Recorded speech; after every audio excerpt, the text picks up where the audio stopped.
So Chuck, you're at Renown now, and you're now a Clearsense client at Renown. Yes, we are. Where are you going to take this? Where are you thinking? So when you look at what COVID's done with telehealth, right, and it's really kicked down the digital front door, right? And so you need a tool like this to collect data from all these. There's much more disparate systems out there than there ever have been, right? Because now you've got patient monitoring in the home, you've got EICUs, you've got virtual telemetry, you've got the video visits that you're doing. So you're starting to build a patient persona.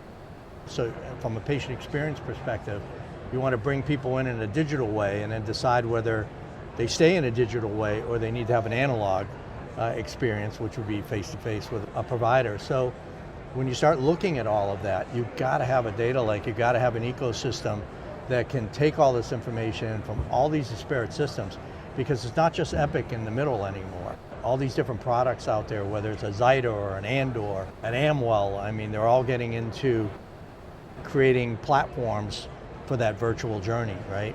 And Epic's certainly a big part of that, or Cerner, or any EHR, but it's not the end all anymore. So you've got to be able to pull that data in, you've got to be able to pull it in natively.